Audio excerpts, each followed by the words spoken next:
morning! The other day we went to Restaurant Depot. It's one of my favorite stores where I buy my ingredients and also things that we need in the house.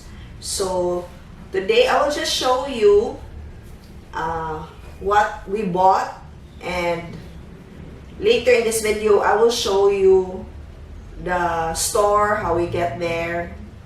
So yeah. Anyway, here's my receipt.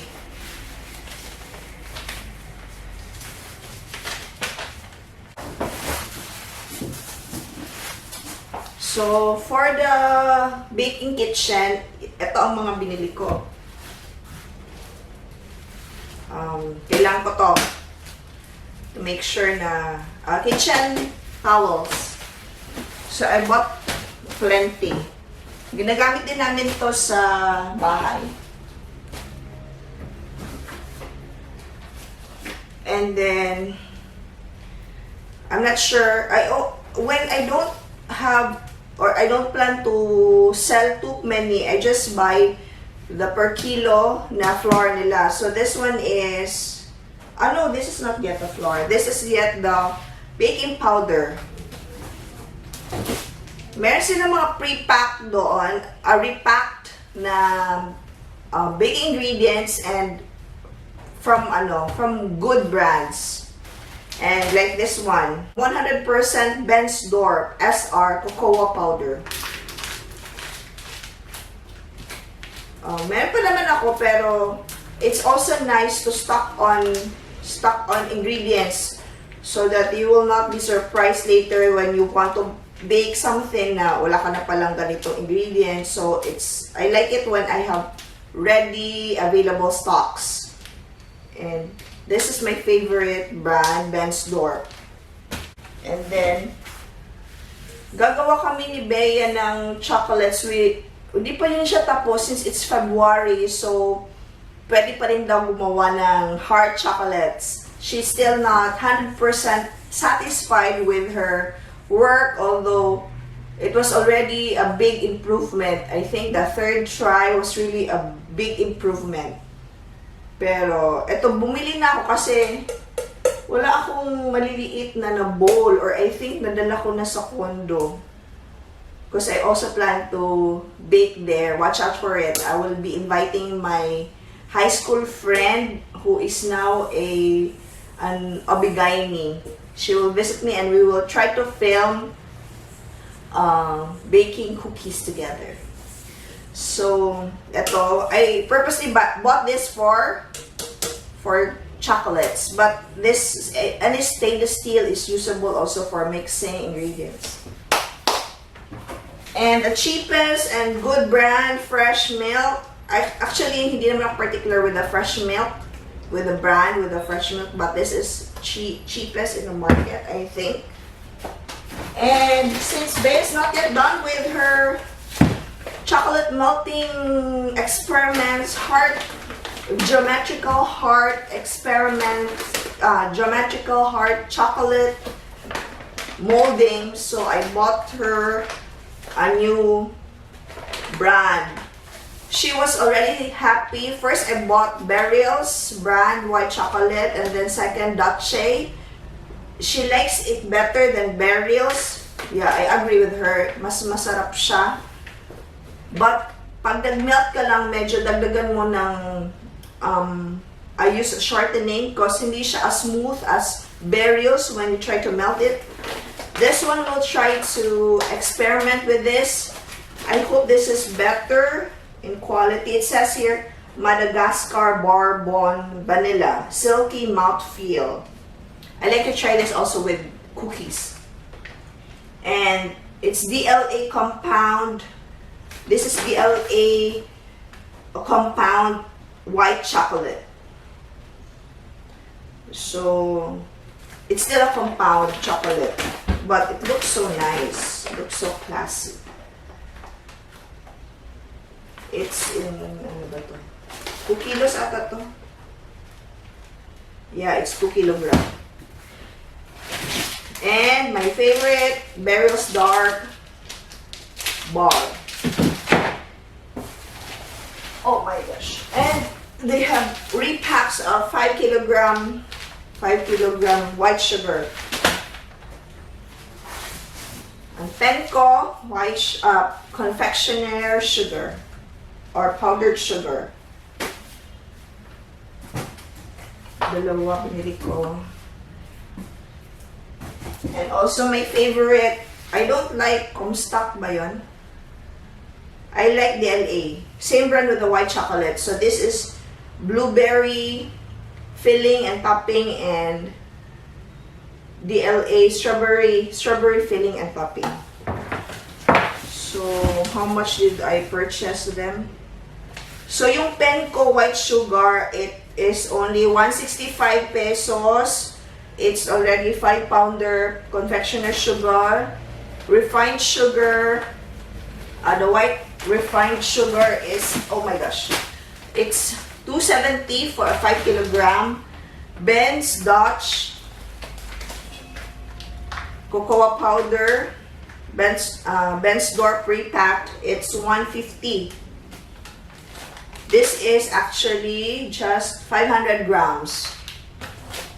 150. I remember the first time I started, I remember when I started baking the cocoa powder, the Ben's Door powder costs me 380.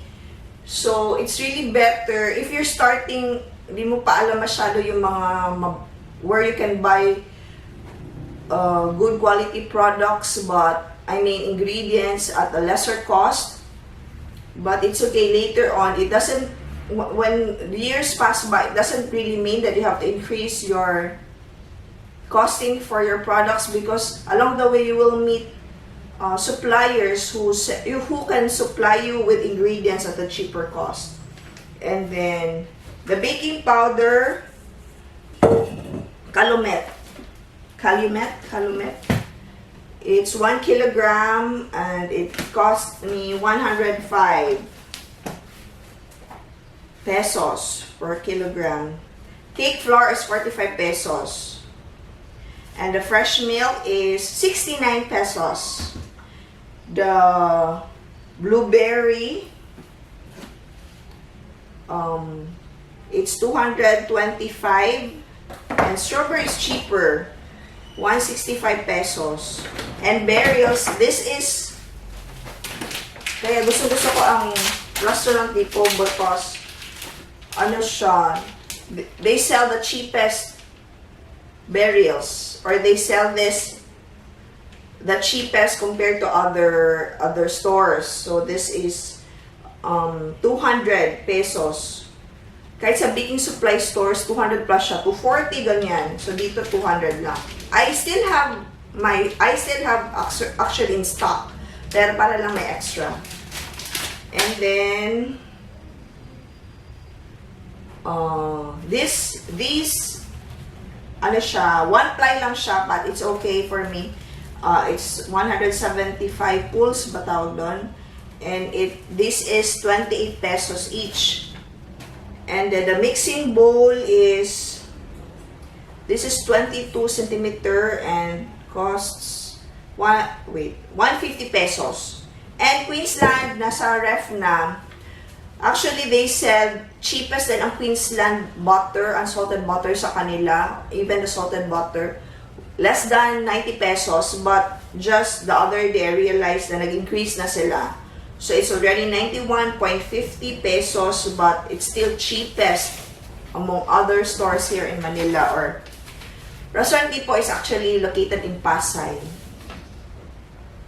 And I bought also other things that we bought in Restaurant Depot na for the house naman. It's the following, di ko na pakapakita kasi nakaligpit na siya dun sa bahay. Eden Field Cheese, 430 grams, it's 125 pesos. Then Copico Blanca Coffee Twin, kay Aristo na Coffee, 100 pesos. Then Sunmig Coffee Crema. Is this really, I don't think so. I think this is still coffee, 65 pesos. May Copico pa iba si Aris. Vida, I like Vida. 500 grams ng Vida is 136 1.50 pesos lang. Sa Pure Gold, I think mga 170 na siya or something like that, 175 ganyan. But in Restaurant Tipo, it's fat and thin fish tofu, 500 grams. It's 168 pesos per 500 grams. Masarap yun. And then Hungarian sausage, 405. Kasi meron kaming si Aris may binibilhan sa office. May nagsusupply. Masarap din yun. But wala pang available. So we bought na lang from Restaurant Tipo. It's 405 per 1 kilo. And then I bought a knife. It's 437.50. Was this really the knife? Yeah, I think so. Yeah, this is the knife. And then I bought frozen strawberry. Tinanggal ko talaga kasi magluluto ako. Magagawa ako ng... Ang mahal kasi ng strawberry na fresh. And then I find this as practical for breakfast lang naman and for... I prefer making my own strawberry jam. So, I use frozen strawberries. And this is, I think this is imported. Oh, wow. It doesn't say. But it says here, packed by. It's just in Ermita, packed by in Manila. So, I don't know if they bought this, imported this from, oh, tumutulo talaga siya, besh. So, yan. I will make strawberry jam. And then, this I bought at 150 pesos for 1 kilogram. So, sulit na. Although, it's best to use fresh strawberries for your baked goods. But this one, you can make actually filling or topping. But, hindi lang siya madaling, hindi siya matagal masira because I don't put preservatives. So this one, of course, they have preservatives na, so your cake can stand at room temperature for a certain number of hours, hindi napapanis. But ito, syempre, careful lang ang pag-prepare and paglagay sa cake because it will spoil easily if you use this as topping, without the preservatives. So yun, hope you watch the video where how the store looks like. Although I just filmed it from outside cause nahiya ako magdala ng camera inside, but we went there on a Sunday and in fairness walang tao, walang traffic papunta, wala pang masyadong tao sa loob. So usually mahaba pila doon when you go to the counter to pay your groceries, but the other day, last Sunday, walang pila, so nakapag kami kain sa Charlie Chicken before I went to work. Okay guys, thank you. I will show you how I will try to show you kasi anong oras nakakain na kami ni Bea ng breakfast. I will try to show you how I make this, how I turn this into a strawberry jam.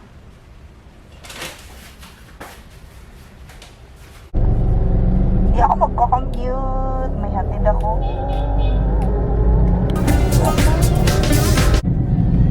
Rojas Boulevard.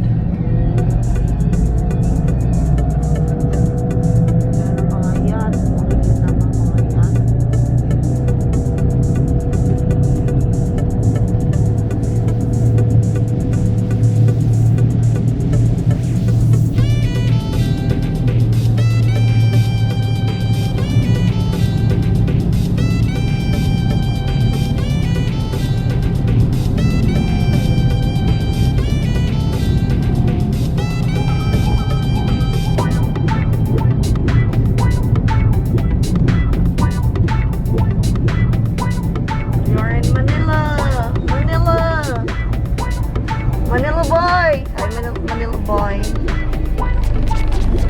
Si Nico ayaw tumingin sa camera.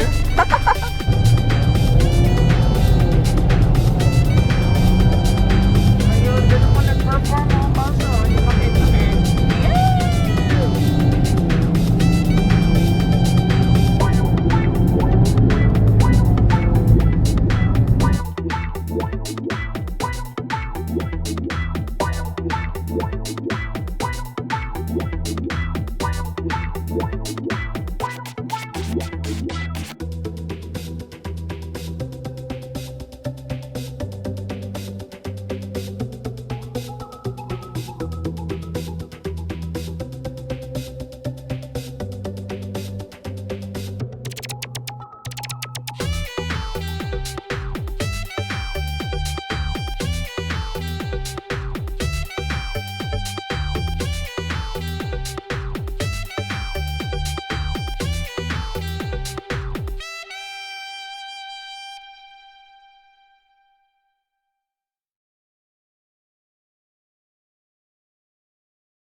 restaurant people.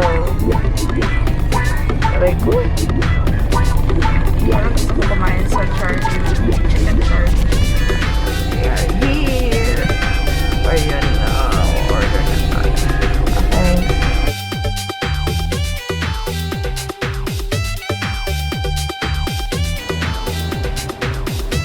I will make my homemade, no preservative, strawberry jam. So I just use the frozen strawberries I bought from Restaurant Depot. This is approximately 250 grams, and this is 40 grams of sugar and 10 grams of all-purpose flour.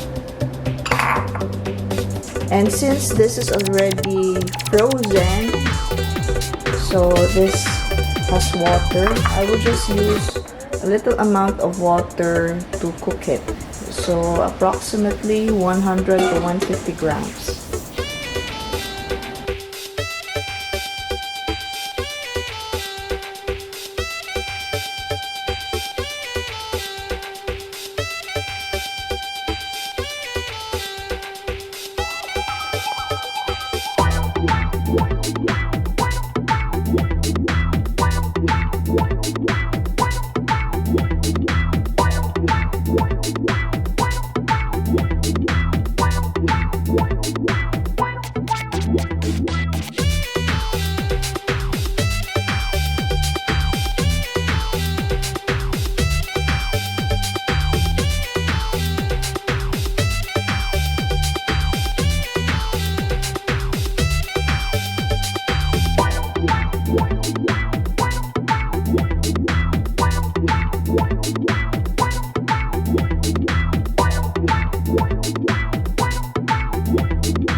I added a little more flour, dissolved in water, because it was not the consistency yet that I was looking, and this one is already good.